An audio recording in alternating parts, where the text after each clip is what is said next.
আসসালামু আলাইকুম ওয়া রাহমাতুল্লাহি ওয়া বারাকাতুহু। প্রিয় দর্শক, রূহ কি এবং নফস কি, এই দুটির মধ্যে পার্থক্য কি, এই দুটির মধ্যে ডিফারেন্ট কি, এই বিষয়টা নিয়ে আমরা আজকের ভিডিওতে আলোচনা করব। আপনারা ধৈর্য ধরে পুরো ভিডিওটা দেখে যাবেন ইনশাআল্লাহ।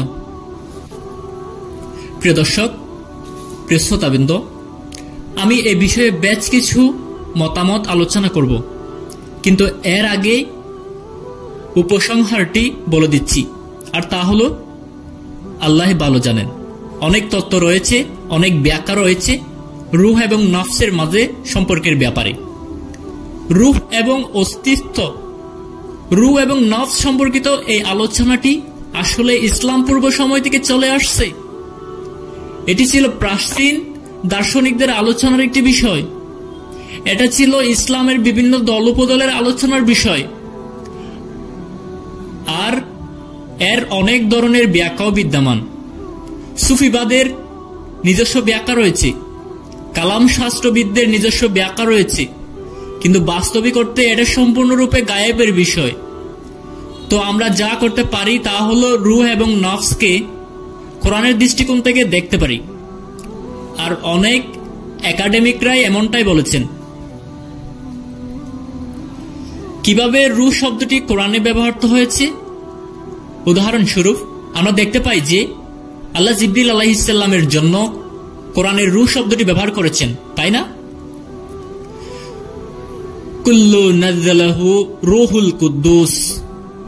সাধারণত জিবরিল আলাইহিস সালামকে রূহুল কুদ্দুস হিসাবে উল্লেখ করা হয়েছে, পবিত্র রূহ। তো আল্লাহ জিবরিলকে বলেছেন রূহ। অন্য আরেকটি ক্ষেত্রে আল্লাহ রূহ শব্দটি ব্যবহার করেছেন, আর তা হলো ওহী এবং কোরআন। কিছু আয়াতে আল্লাহ স্বয়ং কোরআনকেই রূহ বলেছেন। ওয়াকাযালিকা আতাহনা ইলাইকা রূহাম মিন আমরিনা, অর্থাৎ এভাবে আমি আপনার প্রতি রূহ অবতীর্ণ করেছি। এখানে রূহ কি? আল্লাহর নাজিলকৃত গ্রন্থ কোরআন। আল্লাহ কোরআনকে বলেছেন রূহ। তো প্রথমত আমরা পেলাম জিবরিল হলেন রূহ, দ্বিতীয়ত কোরআন হলো রূহ, তৃতীয়ত মরিয়ম আলাইহিস সালামের মধ্যে আল্লাহ যে আত্মা ফুঁকে দিয়েছিলেন তাকে বলা হয়েছে রূহ। ফানাফাকনা ফীহি মির রূহিনা, তো আল্লাহ উল্লেখ করেছেন যে মরিয়মের গর্ভে যা ফুঁকে দেওয়া হয়েছিল তা হলো রূহ। একই সাথে তৃতীয় পয়েন্টের অথবা চতুর্থ পয়েন্ট হিসেবে ঈসা আলাইহিস সালামকেও হয়েছে রূহ। ঈসা আলাইহিস সালামকে বলা হয়েছে রূহ। ঈসার উপাধি কি ছিল জানেন?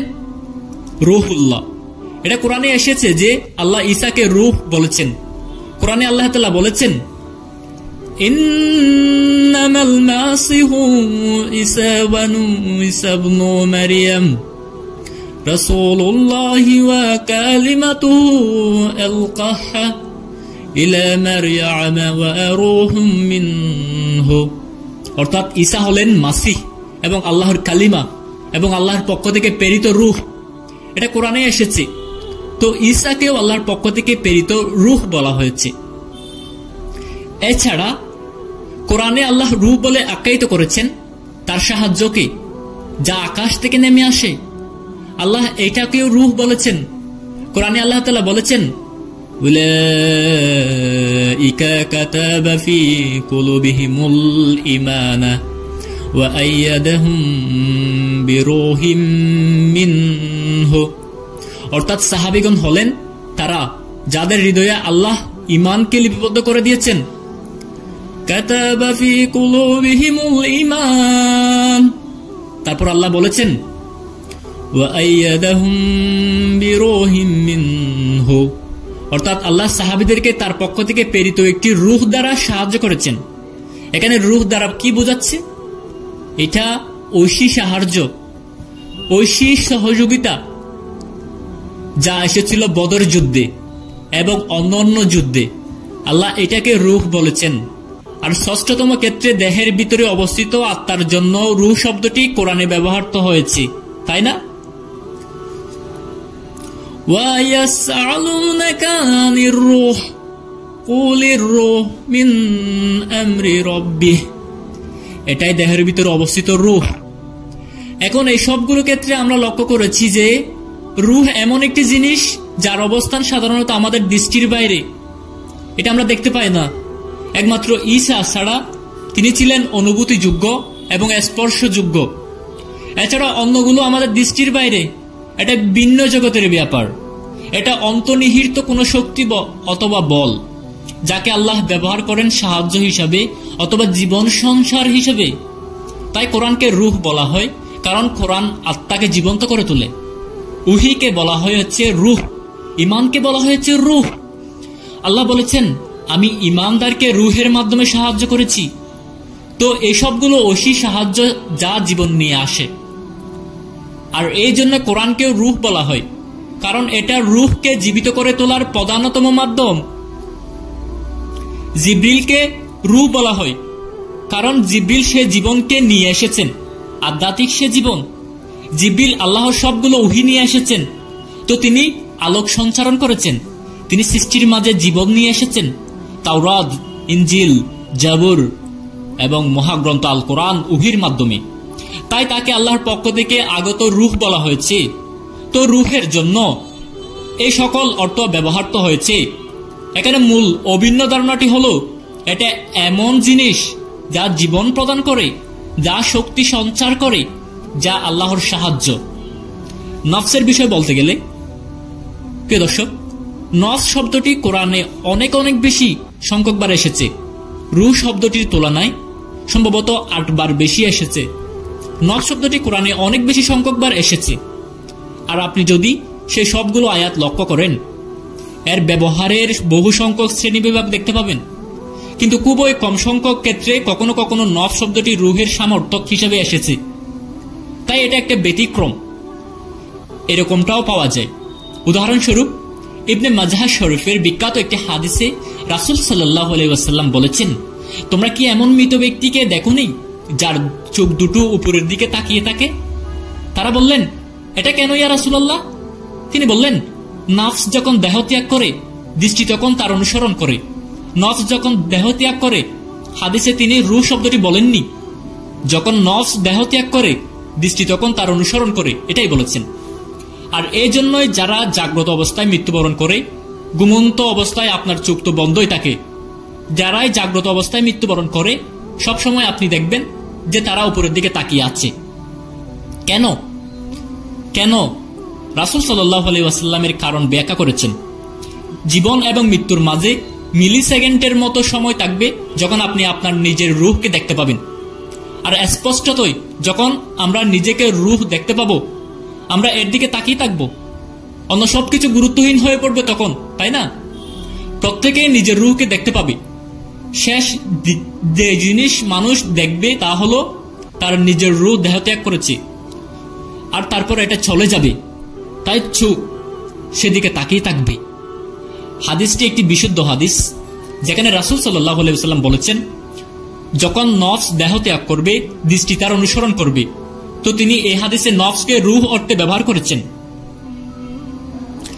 এছাড়াও কোরআনে এসেছে, আল্লাহু ইয়াতাওয়াফাল আনফুসা হিনা মাউতিহা, অর্থাৎ আল্লাহ আনফুস গ্রহণ করেন। এটা নফসের বহুবচন।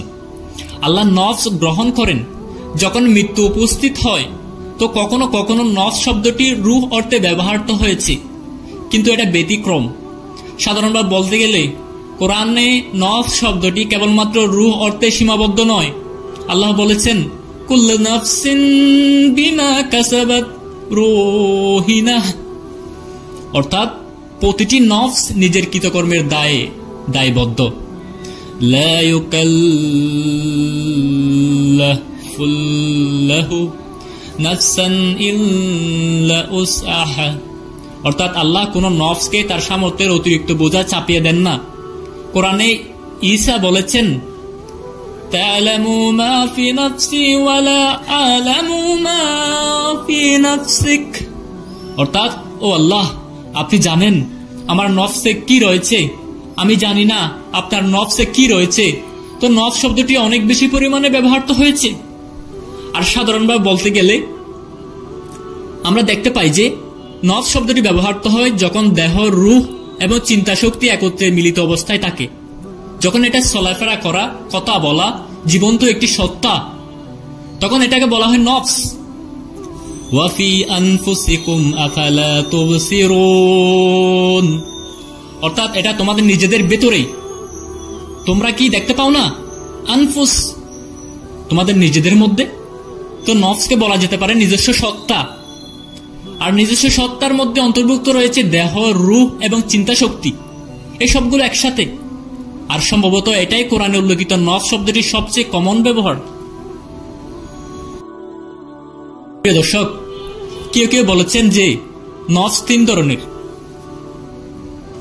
নফস আল মুতমাইন্না, নফস আল আমারা বিসু এবং নফস আল লাওয়ামা।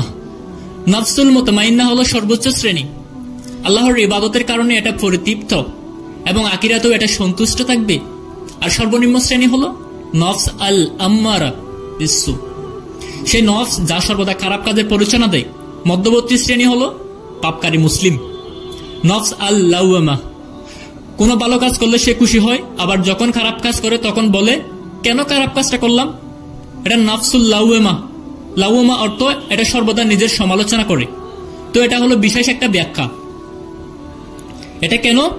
কারণ কোরআনের তিনটি ভিন্ন আয়াতে এই তিনটি বিষয়ে কথা এসেছে।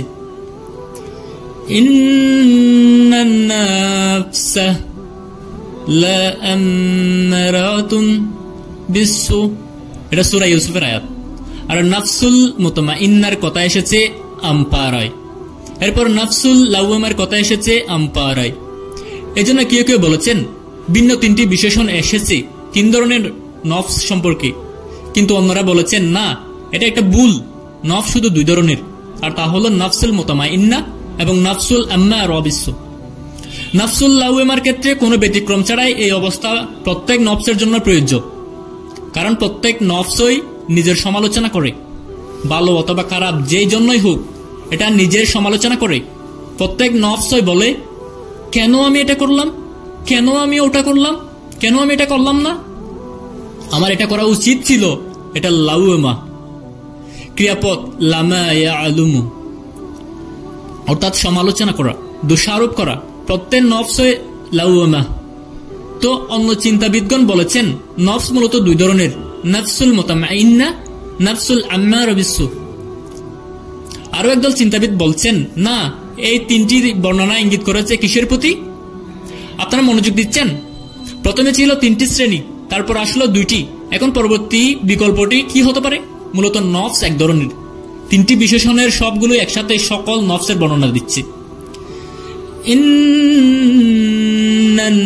নাফসা লাআমারাতুন বিসসুই ইল্লা মা রাহিমা রাব্বি। প্রত্যেক নফসের মধ্যেই অনিষ্টকর প্রবণতা রয়েছে, তবে আল্লাহ কিছু নফসকে রক্ষা করেন। কিন্তু নফস পরিচালনা দিতে থাকে, নফসের পক্ষ থেকে ওয়াসওয়াসা আসতে থাকে। আল্লাহ কিছু নফসকে রক্ষা করেন, তবে নফস খারাপ কাজের পরিচালনা যোগায়। আর নফসুল লাওয়ামার ক্ষেত্রে প্রত্যেক নফসই নিজের তিরস্কার করে। নফসুল মুতমাইন্না হলো যখন কেউ ভালো কাজ করে সে প্রশান্তি অনুভব করে।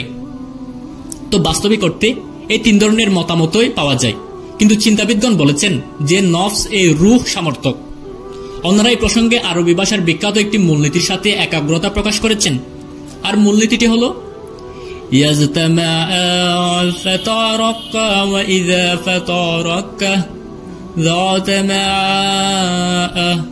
অর্থাৎ যখন একই প্রসঙ্গে দুটি শব্দ একই সাথে আসে, যখন তারা ভিন্ন অর্থ প্রকাশ করে, যখন তারা ভিন্ন প্রসঙ্গ আসে, তার সামর্থক হয়ে যায়। যাই হোক, আল্লাহ সবচেয়ে ভালো জানেন। আপনি যদি কোরআন এবং সুন্নাহ থেকে রূহের বর্ণনাগুলো একত্র করেন এবং কোরআন এবং সুন্নাহ থেকে নফসের বর্ণনাগুলো একত্র করেন, এই ধারণাটির পাওয়া যায় যে রূহ বলতে মূলত আমাদের দেহের মাঝে অবস্থিত আধ্যাত্মিক সত্তাটিকে বোঝানো হয়েছে, যা মৃত্যুর সময় আমাদের দেহ থেকে ত্যাগ করে বেরিয়ে যায়। এটাই সাধারণত ধারণা।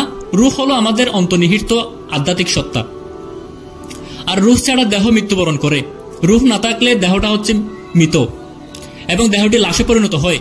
তো এটাই মৌলিক ধারণা। আর সাধারণত নফস বলতে বোঝায়, যদিও কিছু ব্যতিক্রম রয়েছে কোরআন এবং সুন্নাহয়। সাধারণত নফস শব্দটি ব্যবহৃত হয়েছে যখন রূহ এবং দেহ একত্রিত মিলিত অবস্থায় থাকে, জাগ্রত অবস্থায় থাকে এবং চিন্তাশীল অবস্থায় থাকে, এটাই কোরআন এবং সুন্নাহ থেকে পাওয়া যায় সাধারণ ধারণা। নফস হল বৃহত্তর একটি শ্রেণীবিভাগ, কারণ এতে অন্তর্ভুক্ত রয়েছে রূহ এবং দেহ যখন তা জাগ্রত অবস্থায় থাকে। এটাই সাধারণ ধারণা, আর মহান আল্লাহ সবচেয়ে ভালো জানেন। তো রূহ এবং নফসের মাঝে পার্থক্য কি? প্রশ্নটির জবাব এটাই। আর আমি আগেই বলছি যে এই প্রশ্নটির কোনো সুস্পষ্ট ও দ্বার্থহীন জবাব নেই। আমাদের সামনে বেশ কয়েকটি ব্যাখ্যা রয়েছে মাত্র। আজকের মতো আলোচনায় পর্যন্ত। সবাই ভালো থাকবেন। খুদা হাফেজ। আসসালামু আলাইকুম ওয়া রাহমাতুল্লাহ।